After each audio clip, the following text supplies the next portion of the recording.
Hello student and aspirants, welcome to সাফল্যের চাবিকাঠি YouTube channel. তাহলে আজকে আমি ফিজিক্সের আরও কিছু তোমাদেরকে প্রবলেম করাবো, যে প্রবলেমগুলো কিন্তু এনটিপিসি গ্রুপ ডি বা যে কোনো স্টেটের পরীক্ষাতেও এখন এই প্রশ্ন আসছে, ডাব্লিউবিসিও আসছে, যে কোনো পরীক্ষাতে ছোট্ট ছোট্ট অঙ্ক আসে। ঠিক আছে, যেহেতু রেলওয়ের এক্সামের জন্য এটা সব থেকে বেশি গুরুত্বপূর্ণ, তার জন্য আমি রেলওয়েটাকে ফোকাস করছি। যে কোনো কম্পিটিটিভ তুমি এক্সাম দিতে যাওয়ার আগে এগুলো দেখে যাও, অত্যন্ত প্রয়োজন। আমি প্রত্যেকটা টাইপের ওই জন্য অঙ্ক করাচ্ছি, একটা টাইপের অনেক অঙ্ক আমি করাচ্ছি না। তুমি জাস্ট ফিজিক্সের খুব জোর ওই 20-25টা টাইপের যদি অঙ্ক দেখে যাও, ওইগুলোই পড়বে, তার বাইরে কিছু পড়বে না। ঠিক আছে, জাস্ট ডেটা হয়তো চেঞ্জ থাকবে। দেখো তাহলে আজকের প্রথম অঙ্কটা কি আছে। আগের ক্লাসে আমি 6টা অঙ্ক করেছি, যারা ওই ক্লাসটা দেখোনি তারা আমার প্লে লিস্টে গিয়ে ফিজিক্স বলে যে প্লে লিস্ট আছে সেখানে দেখো, ওই ক্লাসটা আছে, সেটা দেখে নাও আগে। তাহলে আজকে দেখো, তারপর থেকে আমি করাচ্ছি। আজকে প্রথম প্রশ্নটা কি আছে দেখো, 60 কেজি ভরের একটি বস্তুকে যদি 12 মিটার উচ্চতায় তোলা হয়, তবে বস্তুটিতে উৎপন্ন স্থিতিশক্তির মান নির্ণয় করো। এখানে ব্র্যাকেটে g equal to 10 metre per second square দেওয়া আছে। জি মানে অভিকর্ষজ ত্বরণের মানটা তোমাকে দেওয়া আছে। অ্যাকচুয়াল অভিকর্ষজ ত্বরণের মান হচ্ছে 9.8 মিটার পার সেকেন্ড স্কোয়ার, কিন্তু যেহেতু প্রশ্নে তোমার এটা দেওয়া আছে তাই তোমাকে এটাই ব্যবহার করতে হবে। ঠিক আছে, তাহলে দেখো কি বার করতে বলেছে তোমাকে, স্থিতি শক্তি দেওয়া আছে, কি ভর, ভর মানে এম দেওয়া আছে, এম কত দেওয়া আছে 60 কেজি। উচ্চতা মানে হাইট, এইচ কত দেওয়া আছে 12 মিটার। ঠিক আছে, আর জি এর মান দেওয়া আছে 10 মিটার পার সেকেন্ড স্কোয়ার। এবার দেখো স্থিতি শক্তিকে ইংরেজিতে কি বলে, পোটেনশিয়াল এনার্জি। বাংলাতে বলা হয় স্থিতি শক্তি। গতি শক্তিকে ইংরেজিতে বলা হয় কাইনেটিক এনার্জি। ঠিক আছে, আর স্থিতিশক্তিকে পোটেনশিয়াল এনার্জি। তাহলে পোটেনশিয়াল এনার্জি সমান বা স্থিতিশক্তি সমান, তোমরা জানো ছোট থেকে শুনেছো mgh। mgh তার মানে আমি m এর মান জানি, h এর মান জানি, g এর মান জানি, তিনটে গুণ করলে দাও, এগুলো সব এসআই এককে আছে, KG, metre, metre per second square, তিনটে এসআই একক আছে, একক চেঞ্জ করার কোনো কিছু আসছে না। ঠিক আছে, তাহলে তিনটে জাস্ট আমি গুণ করে দেবো। তাহলে তিনটে গুণ কি কি হবে, 60 ইন্টু জি এর মান 10 ইন্টু 12, তাহলে অ্যান্সার কত দাঁড়াচ্ছে 12×6 = 72, 7200।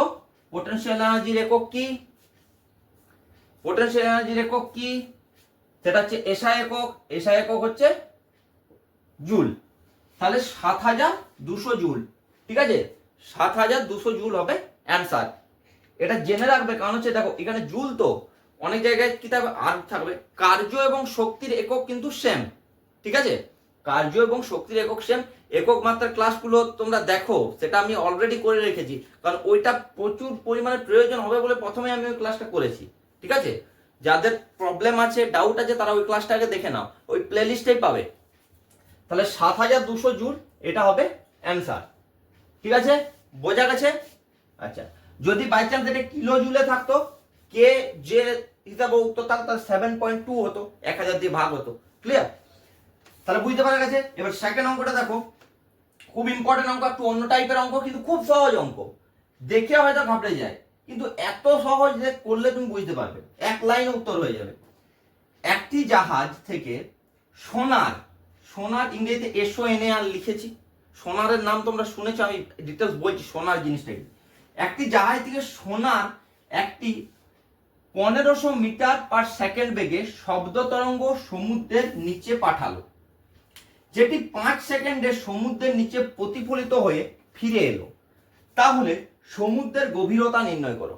ঠিক আছে, তাহলে সোনার, সোনার সমুদ্রের নিচে বিভিন্ন ডিস্টেন্স মাপতে কাজে লাগে। ঠিক আছে, নেভিগেশনের সময়, বিভিন্ন ডুবোজাহাজ, সাবমেরিনে, এরা ডিস্টেন্স মাপতে কিন্তু ওই সোনার শব্দ তরঙ্গ ব্যবহার করে। সোনারের ফুল ফর্ম পরীক্ষাতে অনেকবার এসেছে, যেহেতু এখানে আমি অঙ্কটা করাচ্ছি, যেহেতু সোনার কথা এলো, আমি ফুল ফর্মটা তোমাদেরকে বলে দিই। সোনার হচ্ছে SO মানে হচ্ছে সাউন্ড, N মানে হচ্ছে নেভিগেশন, A মানে হচ্ছে অ্যান্ড, আর মানে হচ্ছে র্যাঙ্কিং। তাহলে সোনারের ফুল ফর্ম হচ্ছে সাউন্ড, নেভিগেশন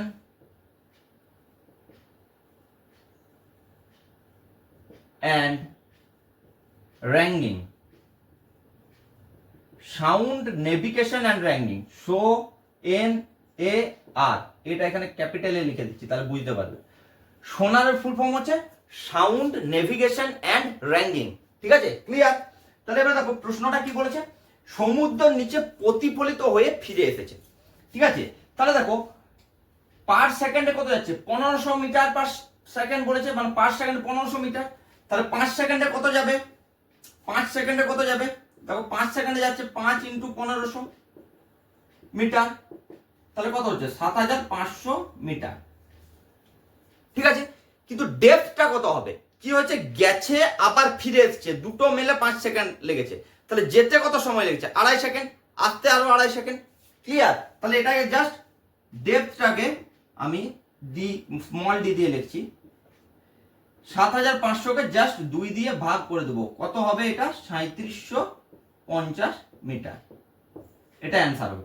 ভুলটা কোথায় হয়ে যায়, এইটা অনেকে অ্যান্সার করে দেয়, এটা অপশনে থাকে 7500 মিটার, জাস্ট গুণ করে অ্যান্সারটা করে দেয়, কিন্তু তোমাকে 2 দিয়ে ভাগ করতে হবে। দেখো এইরকম এই যে প্রশ্নটা আসছে না, এটা অন্যভাবেও আসতে পারে, এটা প্রতিধ্বনি দিয়েও এরকম প্রশ্ন আসতে পারে, যে একটি সাউন্ড আমি কোন একটা পুকুরের একটা প্রান্ত থেকে করলাম, সেই সাউন্ডটা প্রতিধ্বনি আমি 2 সেকেন্ড পরে শুনতে পেলাম। আমি যে সাউন্ডটা করলাম, সাউন্ডের এমনি ইন জেনারেল গতিবেগ কত 330 মিটার পার সেকেন্ড বা 332 মিটার পার সেকেন্ড, যেটা দেওয়া থাকবে। তাহলে সেটা তোমার 2 সেকেন্ড যদি সময় লাগে, তার মানে যেতে 1 সেকেন্ড, আসতে 1 সেকেন্ড, তাহলে ডিস্টেন্সটাকে কি করবে 2 দিয়ে ভাগ করতে হবে। ঠিক আছে, তার মানে 332 × 2 / 2 মানে 332, ডিস্টেন্স আমার কত হচ্ছে 332। প্রতিধ্বনি দিয়েও এরকম প্রশ্ন আসতে পারে, একই টাইপের অঙ্ক বলে দিলাম ওই জন্য। ঠিক আছে, আচ্ছা নেক্সট দেখো কি অঙ্কটা আছে। আছে যদি একটি 24C মানে 24 কুলম, 24 কুলমের আধান 6V মানে 6 ভোল্ট বিভব প্রভেদ মানে বিভব প্রভেদ বা বিভব পার্থক্যের মধ্য দিয়ে অতিক্রম করে, তবে কৃতকার্যের পরিমাণ নির্ণয় করো। দেখো এটা একটা একদম স্টেট কাট সূত্র আছে। ঠিক আছে, কৃতকার্য ওয়ার্ক ডান, ঠিক আছে, সমান হচ্ছে C × V। তাই C কত আছে 24, V কত আছে 6, গুণ করলে কত হচ্ছে 144। কৃতকার্য একক কি হবে জুল, তাহলে 144 জুল। খুব সহজ, জাস্ট গুণ করে দেবে, এটা আমি করছি, তুমি মুখে মুখে কেন গুণ করবে, 24 কে 6 দিয়ে গুণ করলে 144 দাগ দেবে। তো কত সহজ অঙ্কগুলো, এগুলো কিন্তু পরীক্ষায় আসে, কিন্তু বেশিরভাগ স্টুডেন্টরা এগুলো ছেড়ে দিয়ে চলে আসে। ঠিক আছে, এনটিপিসি হোক বা গ্রুপ ডিতে হোক, এই প্রশ্নগুলো কিন্তু এসে থাকে।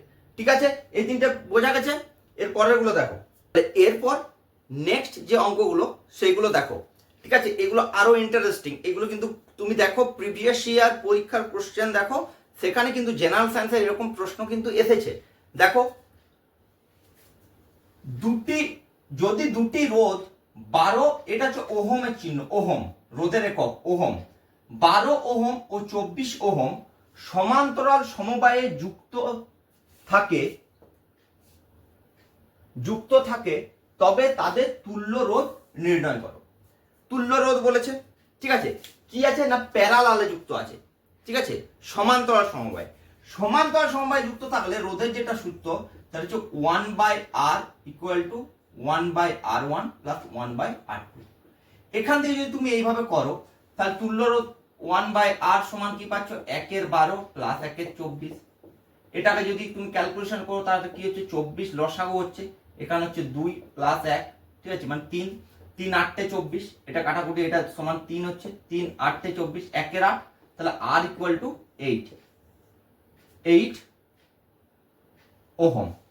তাহলে সমান্তরাল সমবায়ে তুল্য রোধ হবে 8 ওহম। এটা ডাইরেক্ট যদি আমি একটা সূত্র বলেছি, এই সূত্রটা অ্যাপ্লাই করবে, কি করবে এরকম স্টেট কাট, উপরটা 12 × 24 করবে, আর নিচে 12 + 24 করবে, কত হচ্ছে 12 × 24 / 36, 12 × 3 = 36, 3 × 8 = 24, উত্তর 8। ক্লিয়ার, সমান্তরাল সমবায় দেখলেই গুণ করবে দুটোকে, ডিভাইডেড বাই দুটো যোগ, R1 × R2, সূত্রটা কি করবে R1 R2 divided by R1 + R2। আর যদি শ্রেণী সমবায় থাকে তাহলে খুব সহজ, তখন কি করবে ডাইরেক্ট R1 + R2, বাস এটাই অ্যান্সার। ঠিক আছে, শ্রেণী সমবায় যদি থাকে তাহলে R1 + R2। ক্লিয়ার, বুঝতে পারা গেছে। সমান্তরালটা বললাম, প্রশ্ন কিন্তু শ্রেণী সমবায় আসতে পারে, সেটা আরো সহজ হয়ে যাবে। ওই জন্য ইন সমান্তরাল সমবায়ের প্রশ্ন আসে, তার জন্য আমি এই এক্সাম্পলটা দিয়েছি। ক্লিয়ার, এবার দেখো নেক্সট আরেকটা অঙ্ক current electricity, very very important একটা অঙ্ক। দেখো 900 ওহম রোধের একটি পরিবাহীর মধ্য দিয়ে 0.3 অ্যাম্পিয়ার কারেন্ট মানে প্রবাহ মাত্রা 10 সেকেন্ড ধরে প্রবাহিত হলে পরিবাহীটিতে উৎপন্ন তাপ নির্ণয় করো। দেখো পরিবাহীতে উৎপন্ন তাপ নির্ণয় করতে বললে তোমাকে মনে রাখতে হবে জুলের সূত্র, ঠিক আছে? মাধ্যমিক এগুলো দেখো প্রত্যেকটা কিন্তু মাধ্যমিক স্ট্যান্ডার্ড অঙ্ক, ঠিক আছে? এই অঙ্কগুলোতেই আসে এনটিপিসি বা রেলওয়ে বা যে কোনো স্টেটের পরীক্ষা, সেন্ট্রাল পরীক্ষা, এগুলো আছে। কারণ কি না মাধ্যমিক স্ট্যান্ডার্ডের সবাই আর্টস ব্যাকগ্রাউন্ড হোক, সায়েন্স ব্যাকগ্রাউন্ড হোক, সবাই এগুলো করে এসেছে। তাহলে দেখো জুলের সূত্রটা কি না, H equal to heat equal to I square R T, H সমান I square R T by J বলে হয় জুল কনস্ট্যান্ট। এইখানে যেহেতু এখানে জে এর মান 1, ঠিক আছে? এখানে জে এর মান 1, যদি ক্যালোরিতে বার করতে বলে এটা জুলে বার করব, যদি ক্যালোরিতে বার করতে বলে তখন 4.2, জে এর মান হচ্ছে actual 4.2, J equal to 4.2 joule per calorie, joule per calorie, ঠিক আছে? এটা আসবে না জে দিয়ে, জাস্ট তুমি এইটা মনে রাখবে জে এর মান 1, তাহলে H সমান I square R T. Calorie দিয়ে বার করতে বলে তখন 4.2 দিয়ে বার করতে হবে। ক্লিয়ার? তাহলে দেখো H টা বার করছি, I এর মান কত, এখানে I এটা 0.3 তার স্কয়ার, আর এর মান রোধ 900, টি এর মান টাইম 10 সেকেন্ড, ঠিক আছে? তাহলে 0.3 তার স্কয়ার 900 ইন্টু 10, তাহলে কত হচ্ছে দেখো এটা 0.09 ইন্টু 900 ইন্টু 10।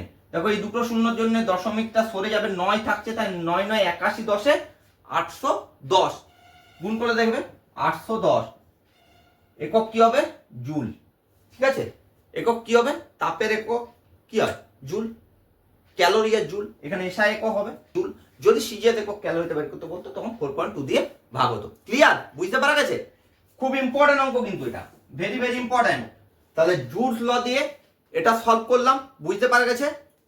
আচ্ছা এরপরে নেক্সট অঙ্কটা দেখো, এটা ভেরি ভেরি ভেরি ইম্পর্টেন্ট অঙ্ক, একটু অন্য ধরনের অঙ্ক, অন্য টাইপের অঙ্ক, তোমাদের খুব ইন্টারেস্ট লাগবে এই অঙ্কটা। দেখো কি আছে অঙ্কটা, না একটি 8 কেজি ভরের বন্দুক থেকে একটি 10 গ্রাম ভরের বুলেট 40 মিটার পার সেকেন্ড গতিবেগে নির্গত হলে বন্দুকটির পশ্চাৎ গতিবেগ নির্ণয় করো।